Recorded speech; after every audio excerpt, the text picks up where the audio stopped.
that story maybe later.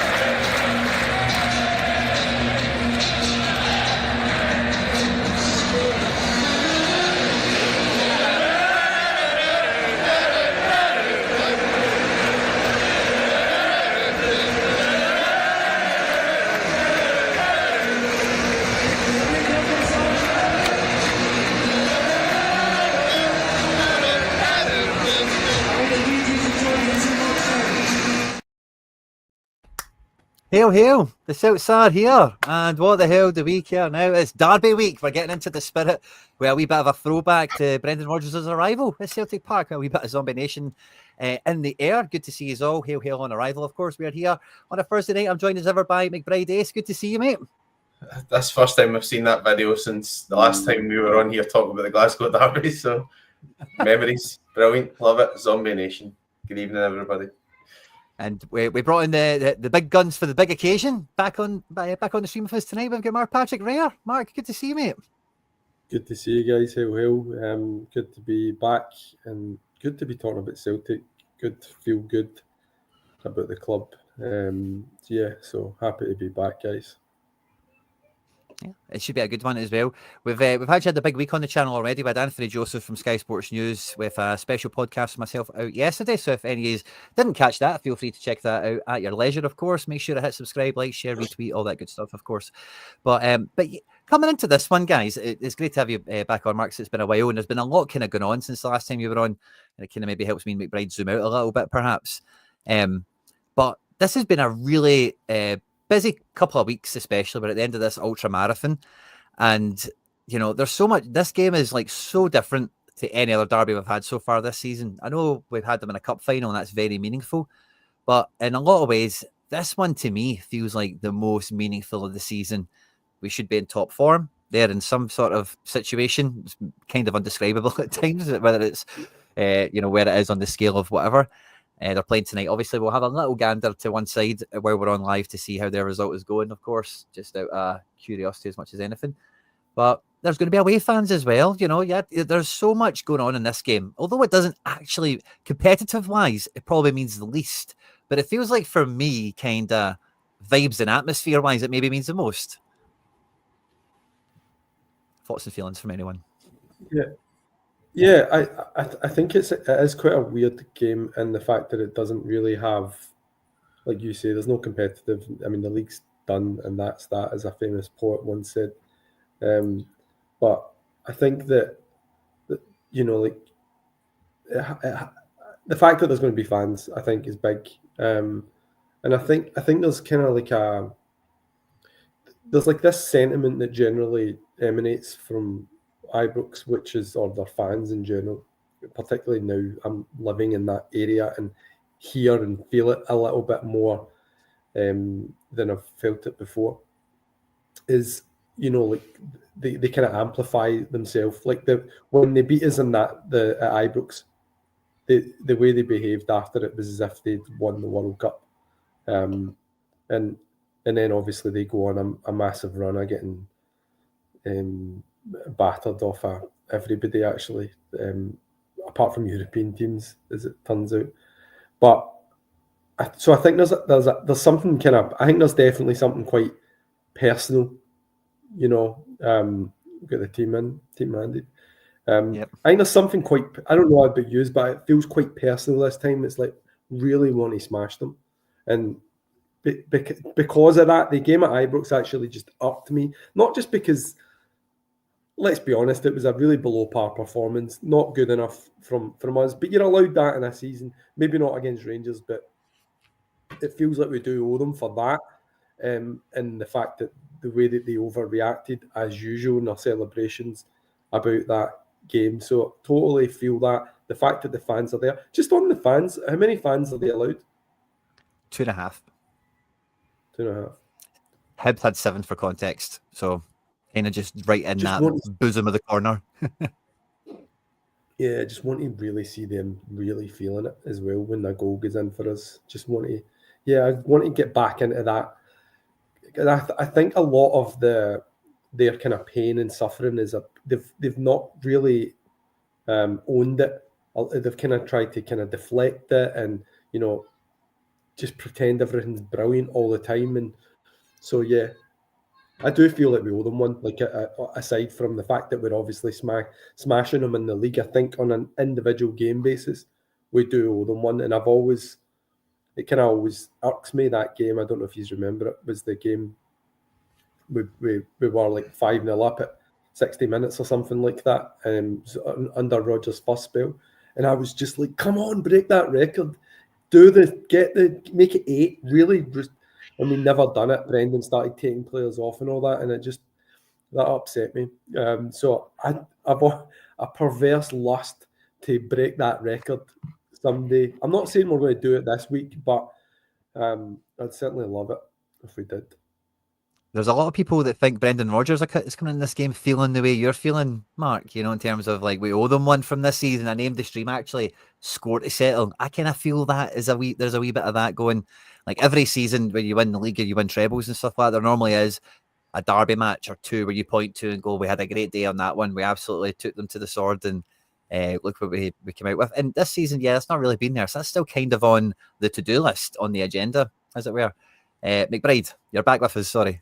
Yeah, sorry, I've got a 7-year-old who's decided to have a meltdown in the background there, so I was trying to make sure it wasn't affecting the stream. But I like they all matter, don't they? I mean, let's face it, they all matter, and we're so far ahead now that it's kind of feels like it's almost like a confirmation of winning the league. I think we're so far ahead that we're still going to win the league anyway, but it's like it's within touching distance now. So I think there'll be a lot of top banter there as well, and it's good to see both sides of the fans. But we were at a game against Hibs, Quinny, and obviously they brought 7,000 and created a bit of atmosphere and stuff, and it was a really good day out, really good cup tie. I don't think Hibs really offered as much as we expected, but it was a really good day out. So obviously it'll be quite boisterous, and it's nearly kick-off and everything on Sunday, and so you just need to get to the pub earlier and make sure we get a couple of pints earlier.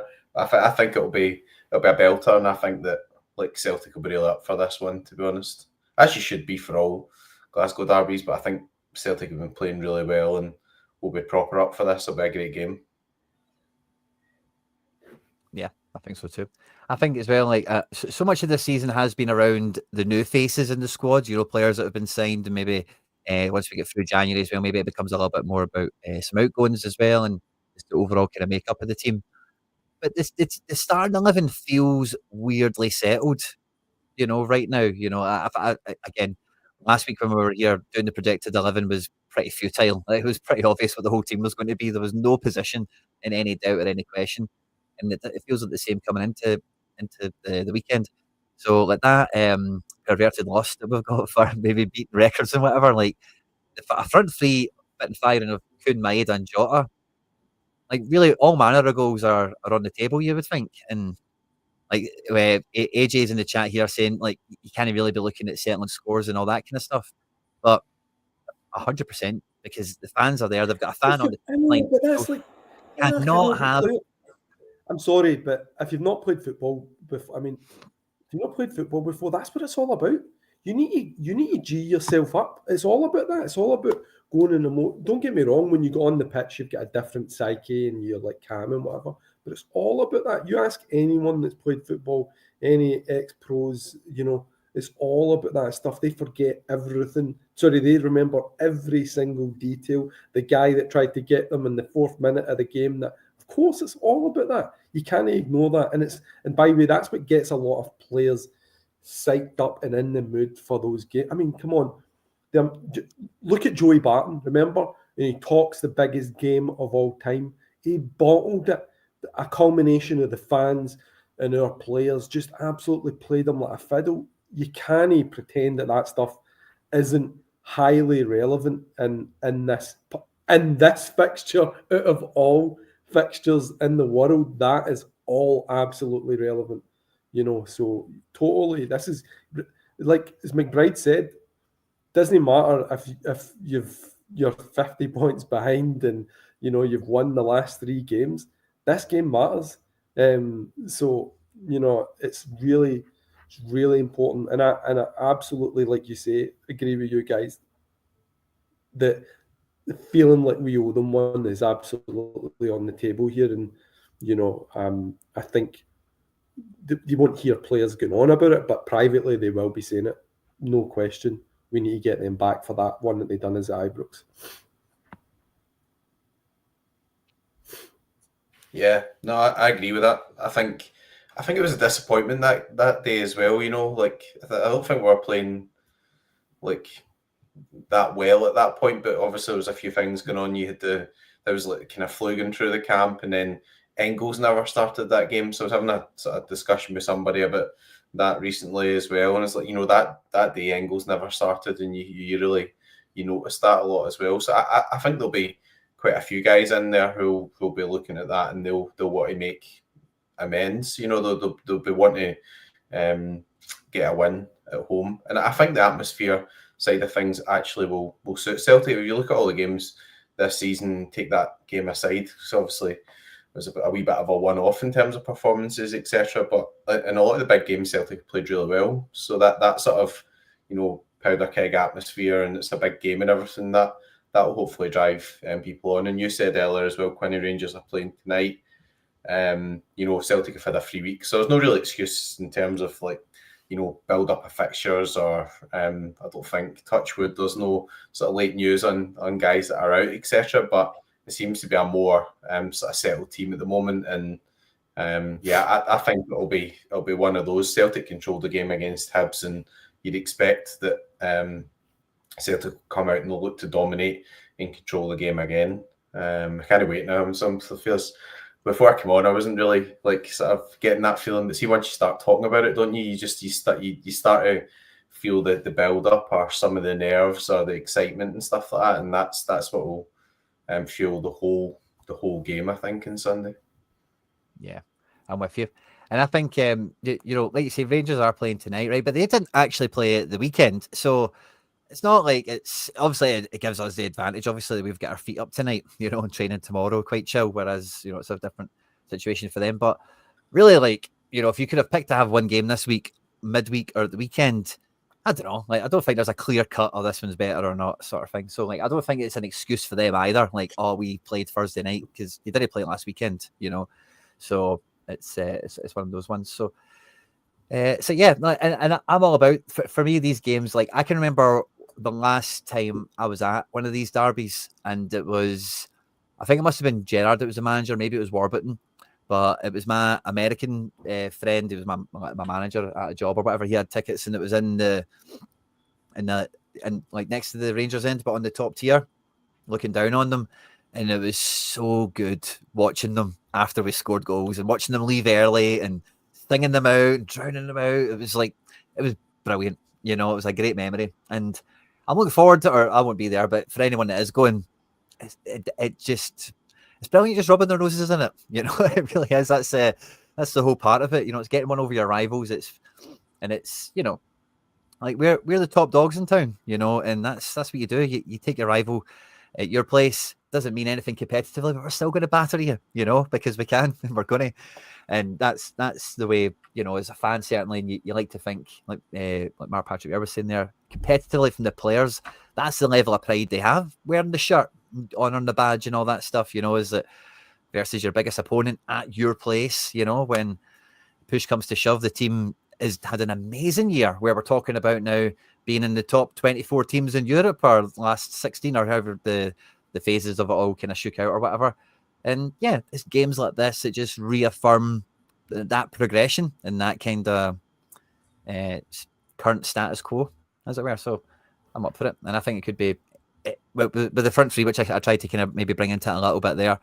Because I do think the front three is man for man across every place, as well built as it's been for the last 5 or 6 years at least. And that's one of the reasons I'm super excited about this, because sometimes coming into these games, it's weirdly tight, and there's not actually that many goals in it, and then it's something marginal that decides it. And yeah, the better equipped you are to score many goals, which Brendan Rodgers puts a lot of focus on, and I think he'll be coming into this match with that kind of, we need to have a trademark game against them is to sign this treble off in fashion. I'm excited. I think as well it's going to be interesting because Daizen just loves playing Rangers. You know, it's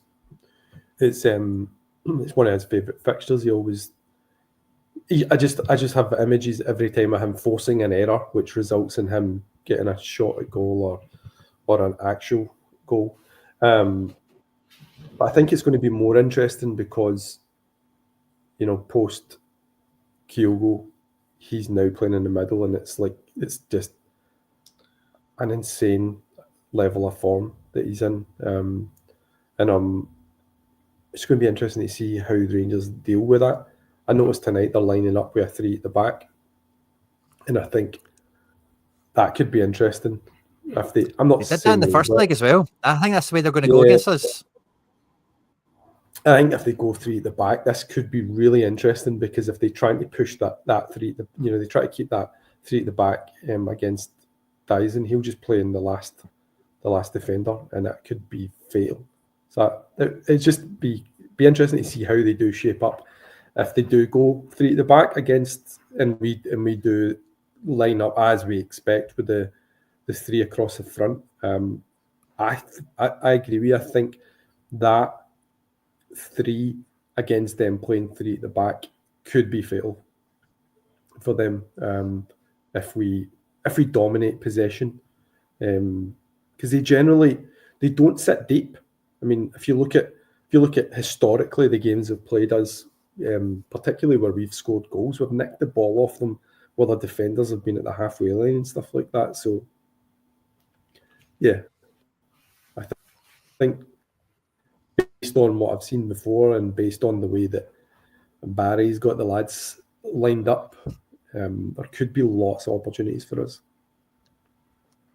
The first thing I thought when I seen their team line up like that, like last week, right, is, I don't know, I said it kind of every time I've mentioned it, right, but it is a bit of a hard left on shape and tactics on what they normally do. And Barry Ferguson, Neil McCann, Billy Dodds, you know, it's probably, if I was going to bet, I'd bet Neil McCann, right, just because he just seems like the smarter one of the 3. But someone that's come up with that idea is like, this is the best way to get the best out of this 11 across these matches or whatever. And like, it's quite a brave tactical move. It could work. It's also worked for them in the first leg against Fenerbahce. We'll see about everything thereafter.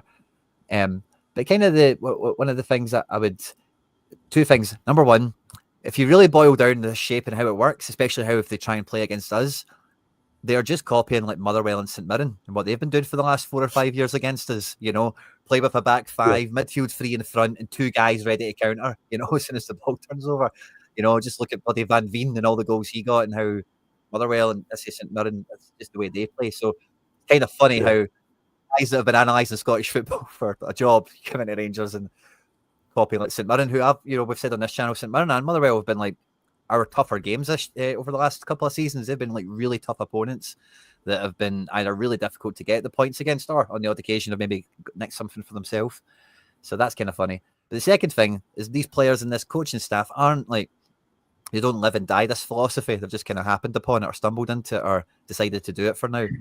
And someone like Brendan, with her tactics and shape and all the rest of it, and having like played, we play against teams that play this shape all the time, and we do them and we cut them open.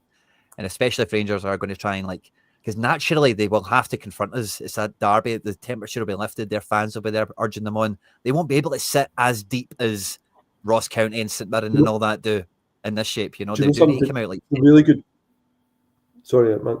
It's a good point. No. Something actually something I was thinking about there, and just going back to, so you look at Brendan's, basically the way that he's developed and evolved. I mean, you know, we loved Ange Ball. We all loved Ange Ball, but I think in the European games we just expected to get smashed generally, because we just played that same type of way, and you know, our defensive frailties were just heavily exposed, and we just didn't have enough quality to really do that system, which really is ultimately an elite level. But Brendan, from his errors, has learned from his mistakes. Look at those early European games. I mean, that game again. I mean, I've not been on since the Bayern game, but Jesus Christ, that performance that night was unbelievable. And that, but do you know what is so good about it? It was a tactical performance. He absolutely gave the instructions to every single player for the not just their positional play, but also for who the man marking at particular points, and also where to press, where not to press. The actual tactics for that game are one of the best performances in Europe I've ever seen, and against an elite team. Now, you just to put that in context, I've watched a lot of Bayer Leverkusen. I'm sure you guys watch the Bundesliga a lot as well. Bayer Leverkusen are one of the best teams I've seen in a good while in the last 2-3 seasons under Xabi Alonso. Bayern just ripped them apart. Was it 5-0 in total over 2 legs? Now, we looked like we were neck and neck, and we were better than Bayern, let's be honest, in the game in the Allianz. So you've got to say Brendan he's got to be given huge credit for that turnaround. And where does that bring me back to? The point about the Rangers game. He'll have insane pride about that, and he will have.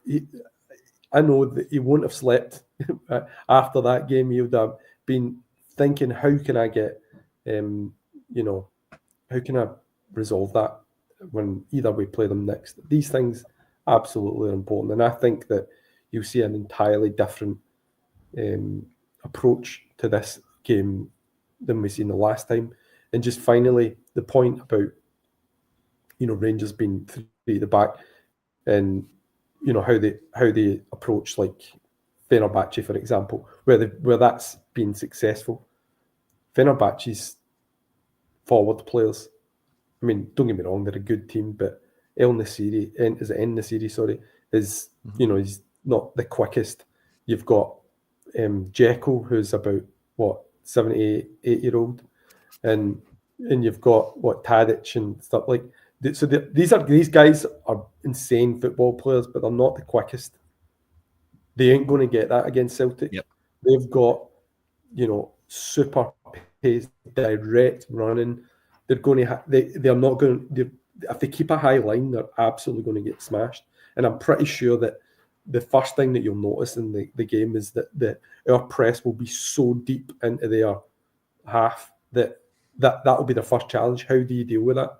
But I think the thing, as I said, for me is going to be the most interesting is how they deal with it directly in the central areas, because if Daizen just sits on the penalty box, like at the 18-yard box in the centre, that's going to be, or he obviously has to come back to wherever the last defender is, but how are you going to react to that? I don't think they've got any answer to that at all, actually. I think if Daizen sits in the last man and they push up, they're in real danger.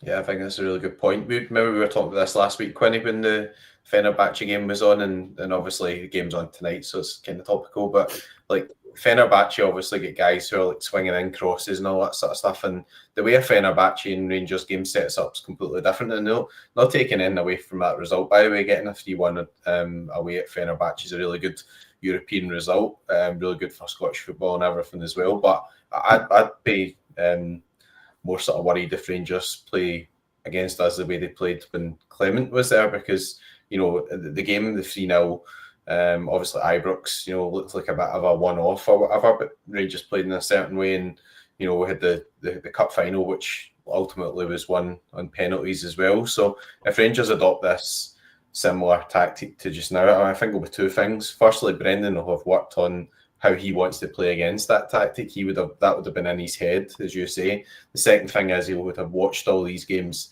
recently as well, and he'll be preparing for the game, and he'll be saying, well, how are Rangers shaping up? How are they going to go?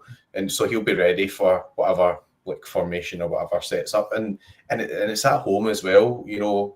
Celtic had a real off day that day, but as at home, and you'd just expect that Celtic will come out the traps. And again, that game away from home at Ibrox was a bit of a disaster performance and stuff like that, but we just didn't really turn up that day. We were just, didn't really seem to have any real quality or energy or anything, and it just didn't work. But I don't think there's any real scenario where you'll see a performance like that again. Absolutely no chance. It'll be a different game altogether. And I don't know how you feel about this, Mark Pasher. You mentioned about Maeda playing through the middle.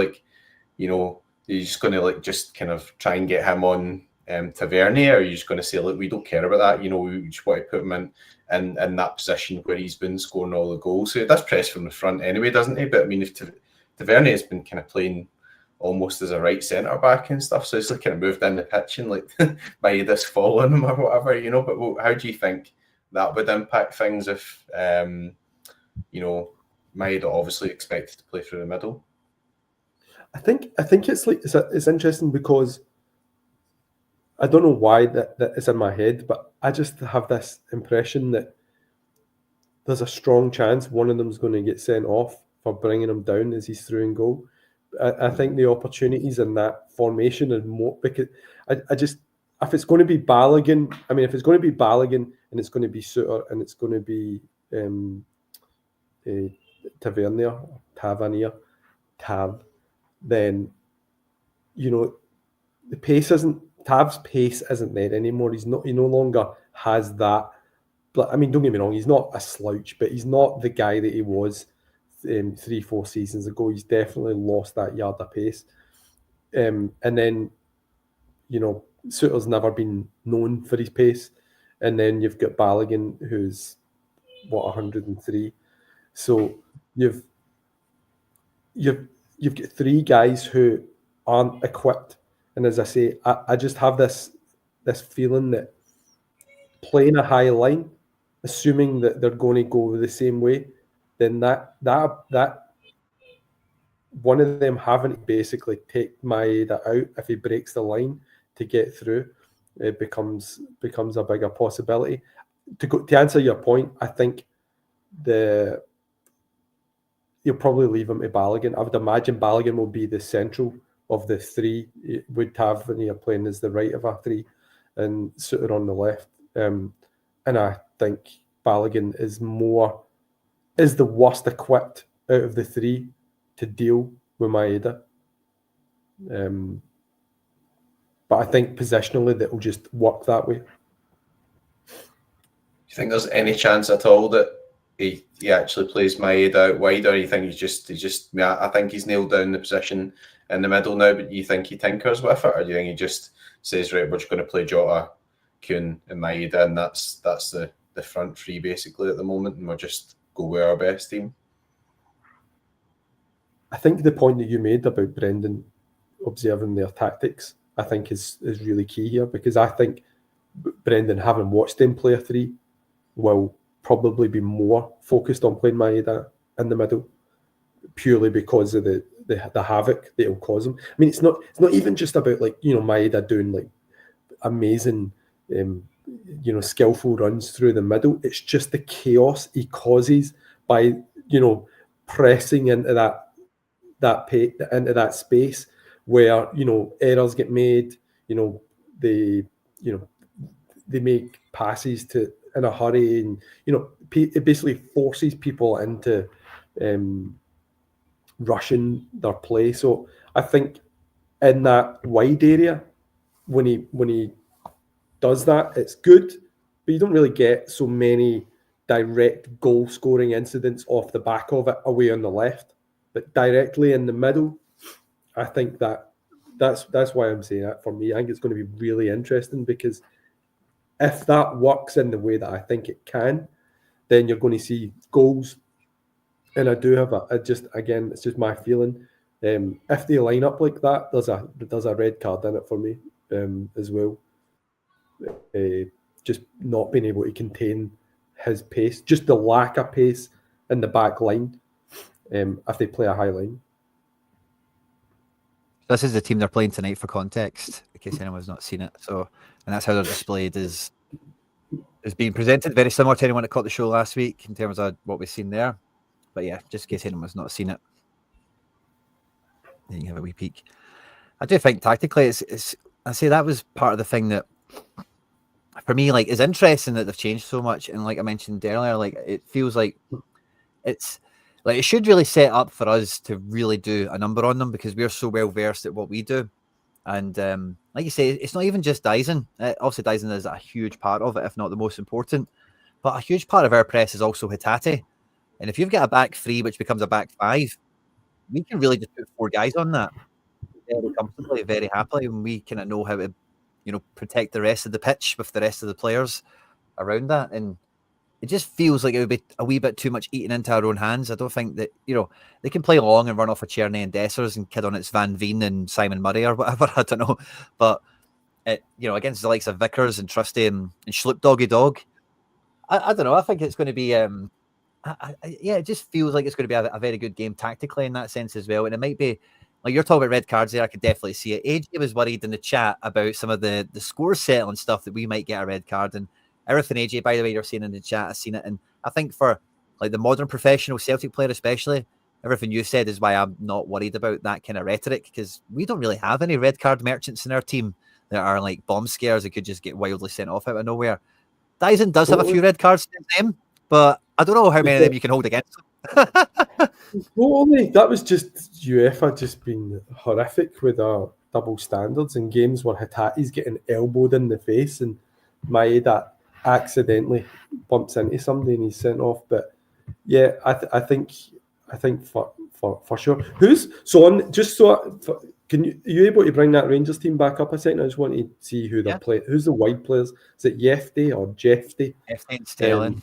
Jazzy Jefty. And then Sterling, right? So there's not natural defensive players in those wide areas. So those are basically wingers. Jefty is. I wouldn't be concerned about Jefty in terms of 1v1 v Kuhn, for example.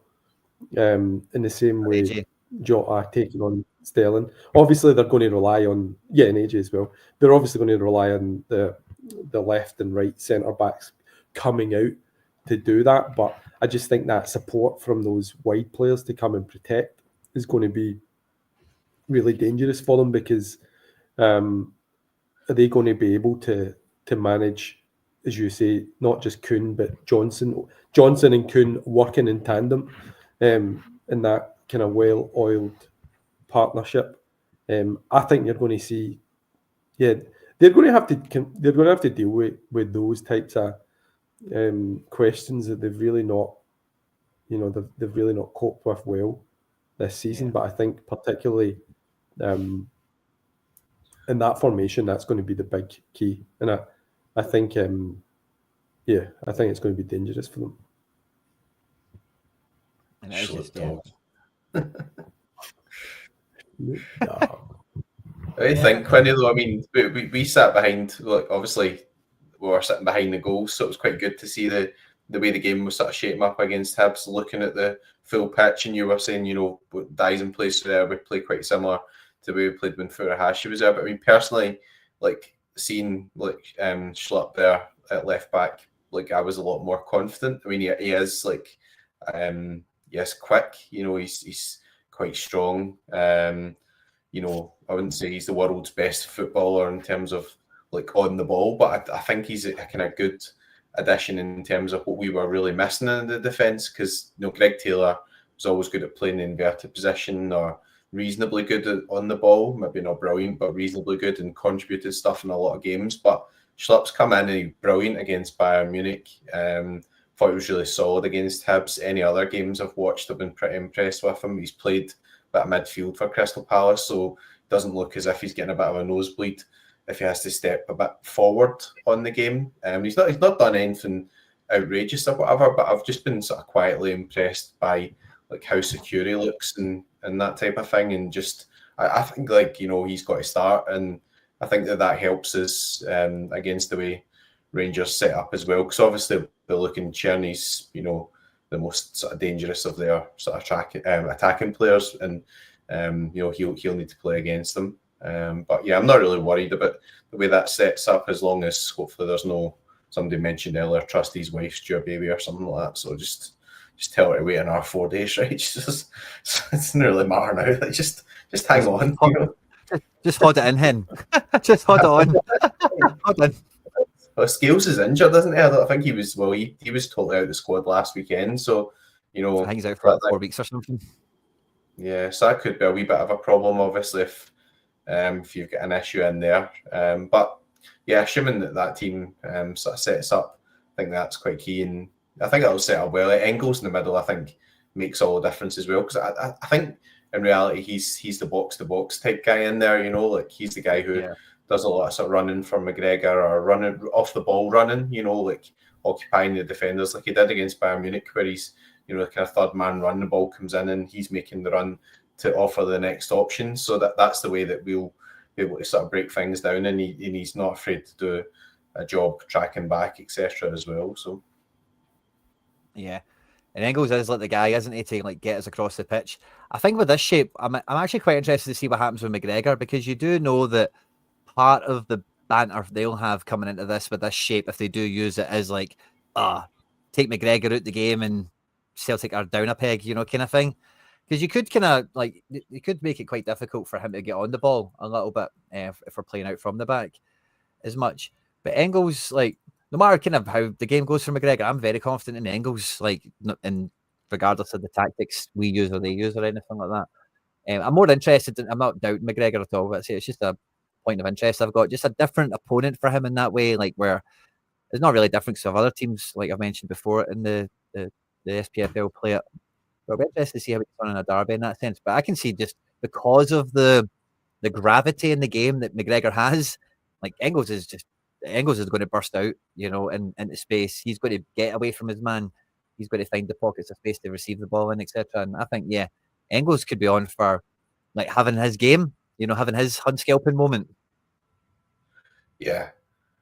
Your point was so good there. You've scared Matt Patrick away. There he is. He's back. I mean, I do agree with that. I mean, I think that like if Rangers go to the three at the back, that will suit Celtic in the middle more. I think from memory, I don't remember all of the sort of other games, because I did have a good few pints as well as you do for Celtic Rangers games. But I think like in the game, like the Hampden game, etc., like Rangers had like the kind of the sort of extra men in the middle, etc. in there, and obviously they were looking to sort of spring those traps against like what Celtic were doing at the back. Greg Taylor, were those certain sort of patterns of play that we would play where we would kind of almost get stuck in the ball. Remember we were talking about it, go to Carter Vickers, and Vickers would play to McGregor, and McGregor would play it back, and there was no guy available and all that type of stuff. And Rangers obviously were working on trying to win possession against that, etc. as well. So if Rangers do go to that three at the back, like I would prefer to see that. Maybe they will. I mean, obviously, Barry Ferguson will have watched all of the games. So, if I was him, I would just like kind of copy what had worked in the previous games, but he might not. He might feel as if he's had some success in these games or whatever against Fenerbahce or the like, and then sort of say, well, this is the best way to play with the current sort of squad, etc. But that might not quite work out as well. So if it goes like that, then I think we'll be getting the beach balls out, hopefully. It's funny you mentioned the beach balls, because Jose Mourinho was talking about going to a derby match back when it was an Old Firm to scout Celtic ahead of Seville. And I heard someone reference, it might have been the boys on Axum, they referenced the derby it was, and it was the beach ball derby. So that's funny that you've mentioned that today, because isn't that just a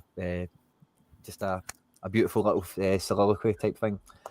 But I've just been kind of playing about with the board as you guys were talking there, trying to do my best to paint some pictures of what we're chatting about for the most part. And like I could see Schlupp maybe doing a wee bit of the inverted thing, because he's got it in his locker if required. Like, because if Czerny is like a narrower player, potentially Sterling's the only one holding width, and like he will have the space to come in here. Equally, I could see us like doubling up and just going to town down this side of the pitch in a big way. But the more I've been looking at this, like I do think Engels is going to be very, very decisive for us, and I do think Hatate has got the making of being a bit of so it feels like Daizen has kind of moved into that Kyogo space now, or the old Jota space. Obviously, Jota's back and he's still got his own space, but like of the talisman of the standard bearer, the guy that should be doing it.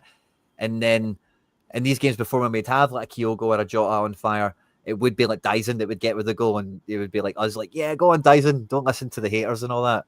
And Hatate is now kind of maybe in that Daizen step, of being kind of like second in command, if you like, in terms of like just perception of being a match winner and the star of the team and whatever. And isn't totally, I think he's had a great season overall. It's not been amazing, but he's been great enough, but is not without detractors. But when I look at, if they are doing this, like Hatate could be really on it in a big way. This could be a game where he really gets his. He's had a few moments already. Don't get me wrong, but he could really have a big one here. Yeah, guys. I mean, the guy's just it's just class. You know, I think the worrying thing for me is always when, you know, I've said like a broken record is the criticism of guys like Hatate and that kind of. I seen like a bunch of kind of sound bites about, you know, like Celtic about to get guy who's better than Hatate and all that type of stuff, and you're just like, yeah, we're not really learning the lessons here about the way that we treat these players. Like obviously you mentioned Daizen was hounded for a long time, and you know we've been saying for a long time about, Jesus, be careful what you wish for, because the caliber of talent we've got that we don't appreciate is incredible, and Hatate absolutely fits into that. He's such a joy to watch. Don't get me wrong, you get the odd game where he drifts out of game, but Paul McStay drifted out of games as well, you know, so we just got to put it into context that it does happen sometimes, you know. I think that he's definitely a match winner. He's maybe not delivered the amount of I don't even know what his goal tally is this season, but it doesn't feel like it's that bad. Or you know, his contribution tally and you know, goals and assists. But yeah, I think he doesn't care. I mean, it doesn't matter who he's playing, Bayern Munich or Brecon. He's going to offer the same type of performance. He's going to, you know, engage regardless of the level of opponent. So, you know, I think, you know, he's got previous for Rangers, gone back to his very first ever Rangers game where he smashed in. So, you know, I'd always expect that he's going to be a threat. He's certainly not. He's not gone back to, you know, like mentality. He's not fazed by any type of occasion. So, you know, I think it's always going to be a potential for him to pop up in a big moment in these matches. But, you know, back to your point about, you know, how the midfield operates, is he going to be the one pushing more forward? Is McGregor going to be doing some of, you know, the work that we've really grown to like McGregor doing, and you know, particularly this season where he's popped up with more goals than I can remember him scoring. But I think Rio's definitely the most natural in that position. You know, when it comes to actually eye the needle type passes and, you know, real genuine chaos and goal scoring opportunities in those dangerous zones of the pitch. Hatate has 6 goals and 3 assists in the league. Only 29 matches played at the moment, which is pretty good going by my reckoning. And in the Champions League, 10 matches, 1 goal, 2 assists. So overall, 7 goals, 5 assists across Champions League in the league. Not too bad. On track for 10. If you get 10 league goals from midfield, that's hard to really turn your nose up at that, isn't it? Considering the kind of water he carries, you know, and the heavy lifting that he does. Yeah, I think obviously we were spoiled last season with Matt O'Reilly as well. Just had like an absolutely insane sort of season. But the other thing to point out as well, because when we were discussing this when Furuhashi was up front as well, and Daizen's maybe disproving it a wee bit, but like Celtic have still scored a lot of goals, and it's, you know, the goals are coming from a across the board type thing. When you look at Alistair Johnson, for example, he's chipped in with a few goals this season. He's actually really increased his assists. Nicholas Kuhn was like basically player of the season in Scotland until around about January. You brought Jota back in. He's obviously not putting up a lot of numbers at the moment because he's just come back in, but you'd expect that he will. And Hatate's, you know, averaging a goal contribution every sort of 3 games at the moment, and McGregor's pushing on sort of like into the double figures in terms of goals too. So, you know, as long as we're scoring goals and getting assists as a team and creating chances as a team, who cares really? You know, like, I mean, like, I think this season we've been a lot more proficient at like creating like good chances and opening teams up, and you know, having games where we score 4 and 5 and all that sort of stuff than we were last season. Obviously, there were spells where looks like maybe we were struggling a wee bit for goals, bringing on Ida with 20 minutes to go and you need a couple of goals and stuff. But it's not really gone that way this season, because I think we've created a lot more. And just to echo what Mark Patrick was saying as well on Hatate, I think I've said this before, I think he's one of the most difficult guys to replace in that midfield as well, because he's got that technique, he's got that ability, and it can be dead frustrating. And everybody, I hear people saying all the time, Hatate's this, Hatate's that, take Hatate off, all that type of things, but forget about the games against Leipzig, the games against Bayern Munich. Like all the good things he's done. He did a really bad game against Aberdeen away from home, and Brendan left him on, and I was even shouting for him to come off, and he scored the winner.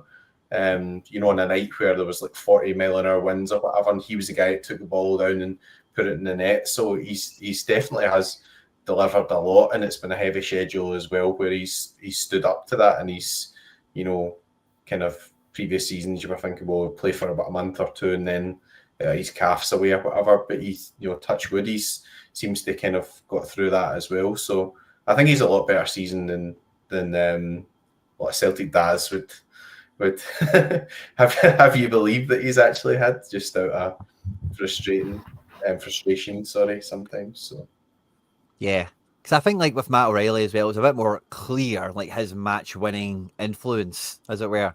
And sometimes with Hatate, it's not overly abundant. Like Hatate, again, it's very undersold how much he does in recovery defence for us from set pieces and from open play. He is like, as much as he's a guy that supports the front line with a bit of a press, when we lose the ball, he's again one of the first guys back there defending, making tackles and blocks and all the rest of it. So yeah, it's funny, right? So I was watching Barcelona. I've been watching Barca quite a wee bit the last month or so, especially, right? And I was thinking when I was watching De Jong, I think it was last night, the Benfica game, or the night before last, I think it might have been, sorry. And De Jong in that system is really like McGregor in a way, where like for Barca in terms of what he does and whatever, he's like their McGregor. But when I was watching him, he really, and this is going to sound weird, right? But he really reminded me a lot more of Hatate in terms of the way he plays the McGregor position at Barca, but the way he plays is much more like Hatate in the sense of like he's kind of in between the lines, and he just doesn't always pass the ball forward. He doesn't always like rip the defense open or play the ball down the channel for somebody. Sometimes it is popping it back to the centre back from a tight angle or whatever. But you need that player that is just the grease on the wheels, keeps the engine moving, retains possession at all costs, but in a good way. And it isn't like a hazardous pass and someone then has a bad first touch off of it or can't control it properly, then mistakes come. It's always quite good play. And yeah, when we watched Hibs last week, there was some people sitting around, I was like, oh, get Hatate off and all the rest of it. And the main criticism I would have gave Hatate last week was he was a bit indecisive. Like he was on the ball and then he was like looking around like, I wonder who to pass to. Where should I go now? Whereas like you want to see him just get on the ball and like, drive that direction, play that guy in when you see him, and not like, think about it a wee bit. I don't know what to do. Just being a wee bit caught, not even in two minds, but just caught undecided. It felt like quite often. Yeah, I think so as well, Quinn. I mean, the thing is, we're a wee bit spoiled, I guess, in terms of like success and everything that we've had. And I said, if people are frustrated by certain things or whatever, there's nothing you can do with that. It's like just a human reaction. But it can be good to see us like kind of spurring guys on and like doing it in a positive way. Which I think generally speaking, you do hear the odd sort of groans and stuff like that, and the odd bits of frustration. But yeah, I mean, we're used to like we played so well this season, right? We've even played well in the Champions League games and everything, so we've played well like across the board. So you've got to remember that there will be some games where people just not have a brilliant game. Even happens to Callum McGregor and everything. He's one of the most reliable guys in Celtic's history in terms of putting in like a level of performance, and he has games where he just doesn't really have a good game, so like it does happen from time to time.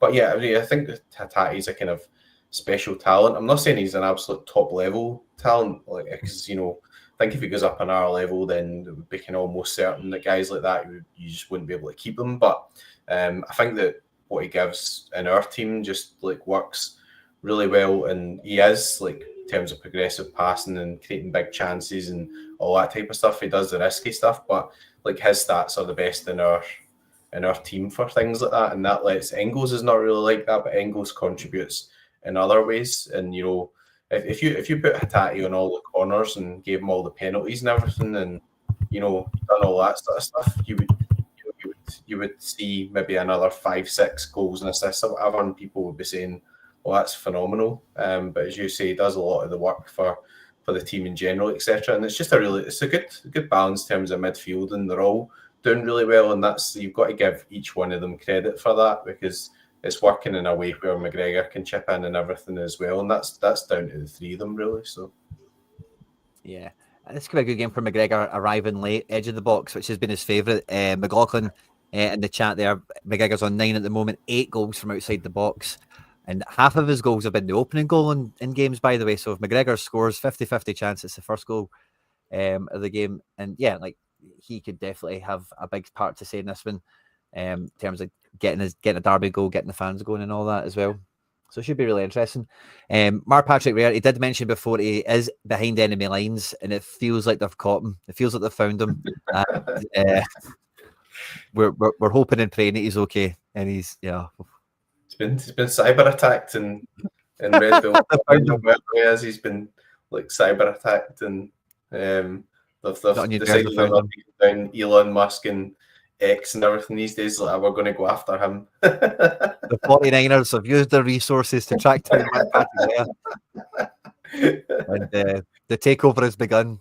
That's what they said when they came. That's what they said when they came through the door. I think I don't know about you. I mean, obviously, like, you know, I've got like certain words blocked on Twitter and stuff. I just don't want to really see that stuff on my feed. But I just haven't really been following a lot of that stuff. Like, I just kind of feel as if, like, you know, we've had a good season, and you know, you get the banter of your stuff, and you all sorts of banter, particularly in the lead up to a game like this, because you get all sorts of media attention and everything. But I'm just really pleased with how we've done as a season. Like, we were with that game on Sunday, and it was great, you know, like going out, like enjoying the game.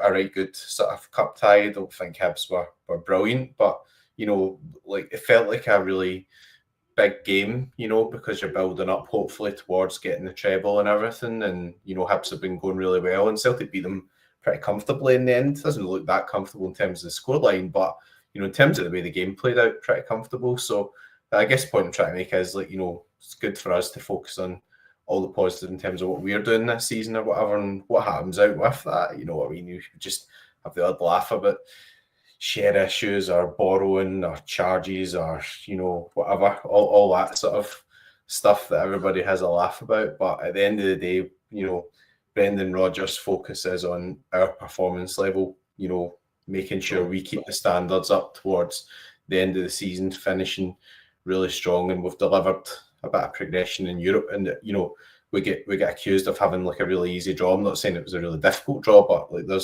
think of the 8 teams left in the Champions League, Celtic played against 3 of them as well, you know, so they're obviously we never get that easier draw, you know. We had to play against a lot of good teams as well, so we've done really well this season. It was definitely so. We said this on the channel, and I like saying it. I like repeating it. It's a bit of a catchphrase, right? But we've been in the transfer windows before in the old system, and we've said we could spend 100 million in this window, and in the wrong draw, it's not even going to matter, you know. And that's still true, I think, in the new format. But we just didn't get one of those draws where, like, it would have been the draw from hell, as it were. So, like, it was maybe a bit easier, a bit kinder on us than we've seen in the old system. But yeah, I wouldn't go all the way and made a difference. We get 3 quarterfinalists or semi-final. What stage are we at? I'm losing my marbles. Quarterfinals now, yeah. Only 8 left. Yeah. Our teams, the only teams that beat us were our quarterfinalists in the Champions League: Bayern Munich, Borussia Dortmund, and Aston Villa. So, you know, there's something to be said for that. Mark, we're glad to see you're safe and alive. We heard the 49ers were taking over and they found you, and they came through the door to apprehend you. Sorry, guys. I've been absolutely taken over by Polygon land here. It's absolutely destroying my internet connection.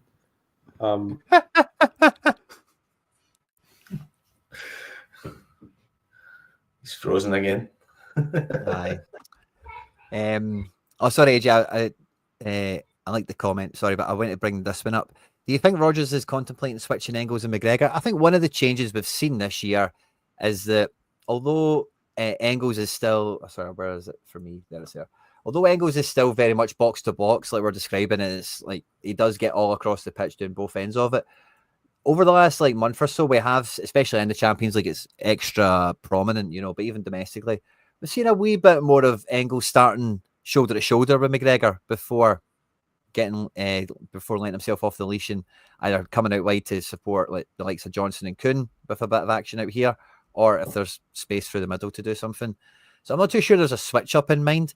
It really does continually boil my piss when people say that Engels is going to be the defensive midfielder going forward. It's just not going to be. It's just not going to happen for me.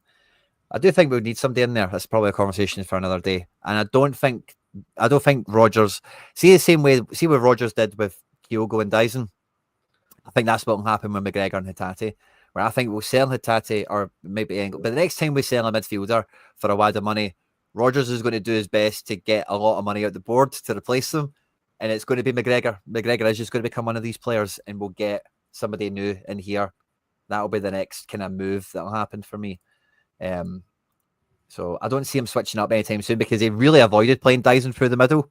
Didn't want to show his hand to the board that we had versatility in the squad, So I think he'll keep that kind of stuff right up his sleeve until it's happening, personally. Yeah, I agree. I mean, I can see why people talk about Engels playing in there as well. I think against Hibs when McGregor come off, which is doesn't usually get any form of rest, but I think Engels kind of dropped in a wee bit, and you can see he's got that range of passing, etc. But I think what you've got to remember as well is you play Engels in that position, you take away a lot of the things he's done really well this season. You'll think about the chance against Bayern Munich away where the ball comes in, he's made the off the ball run, plays it across. Maeda's, an inch away from scoring. It was one of the best moves of the game, and that's because he's doing that sort of third man run off the ball. So if you play him in the defensive midfield role, I think he can do that. I think he can play that role, but that's not, I don't think, where I'd see him playing. I think if you look at the season he's had and even performing well in all these big games as well, because it's not all about just you're winning 3 or 4-0 at home. It's like, how does it work against Leipzig? How does it work against Club Brugge? How does it work against Bayern Munich away or whatever? And he does all the different elements of it. Even Aberdeen, remember the 6-0? I remember that game. It was one where he was tracked back. He won the ball off somebody and then he got the ball and he was running forward, played a 1-2 or whatever. And the next minute, he was away up in the right wing or whatever. And that was all in the same, so almost the same phase of play. So it just kind of shows that he is pretty sort of box to box. And I say he's not quite the type of player that Reo Hatate is, but he does all those other things and he helps McGregor out because at the end of the day, McGregor needs a bit of help with stuff like that because he's never naturally been, a defensive type midfielder. He's never naturally been the legs in the middle of the pitch. That's never been what he's been good at throughout his career. It's not because he's getting old. It's just never been his position, Quinny, has it? He used to, play a bit further forward. So exactly. And we're huge McGregor fans on this channel. I just want to come back one more time with AJ here on this. I put this comment on a second ago. In terms of the draw will be harder next year. Again, I want, this is my opinion, certainly anyway, but the number one benefit of the new Champions League format, above all else, is that we now play 2 matches against pot 4 and 2 matches against pot 3. In the old system, you were a pot and you didn't play anyone else in your pot, and then it was just, are we a pot 3 team now? Oh, cool. So we play a pot 4 team that we should beat. Oh, crap. We're a pot 4 team. The best we can hope for, air quotes on paper, is a pot 3 team that's quite weak and shouldn't be in there, sort of thing. You're always going to get super difficult pot 1 and pot 2 teams. It's unavoidable. But the number one advantage is the pot 3s and the pot 4s that we're going to kick off against, in that initial 8 matches. And really, looking at the way the table went, I'd fancy us against any pot 3 and pot 4 to do well, to chase down 9 or 12 points most seasons, depending on random fixtures. And looking at the way the table went out, that's a great base for any club. So, yeah, it'll be harder. It will always be different and harder, but I wouldn't say it's that sensitive on the fixture list where it could be so much harder night and day, unless it's catastrophic, because you're still going to play 2 pot 4s and 2 pot 3s. And we need to get in as well, Quinny. Let's not get ahead of ourselves. We do need to get in. We We need need to to- get in, yeah. I'm not saying we're not going to win the league, but we need to play. Is it 2 qualifiers or something we've got to play? And, again, those will probably be kind of pot 3, pot 4 type teams. And if we don't beat them, then, arguably we probably shouldn't be there at all. But we've still got to do the business and get there. So it's going to be an important summer, obviously, in terms of, keeping that core of like the really good squad together. Just my eyes are drawn to Schlipp Dog again there. I mean, would you? I would like, as a sort of foil for Kieran Tierney, I would like to sign him. I don't know how feasible it is in terms of him being an EPL player and wages and stuff, but he seems to kind of like it here. Like, he's kind of come up with, he's like, I really like this place. Like, it feels as if he's getting a good vibe off it. So if we could add him in that position and have Kieran Tierney, and then we're really not too far away. Maybe one will go or whatever. That's always the danger when you're doing really well. But if it's keep that to a bare minimum, then to save me greeting and all that sort of stuff, because I'm not going to name any names here, right? But you know what I mean. Like, you want to try and keep as many of those good players as we possibly can. So yeah, totally. To finish off the show, we normally do the predicted team and all the rest, but the team kind of goes without question. I think at this point we've already had it up on screen. So it's just a matter of like score predictions and man of the match shouts, but like it's kind of like on here, we're not really thinking man of the match as much as like just who writes their name on this fixture, who is like when we're leaving the game, oh wow, it was his day, it was his derby, he scalped them, he was the scalper of the day, kind of vibe. When I did the podcast with Anthony Joseph, I was quite let's say, I've been brilliant. It's been party time in the Quinn household, so I've just been past the wee McDonald's for when this is finished. That's good. I've got the baby chips. Thanks very much.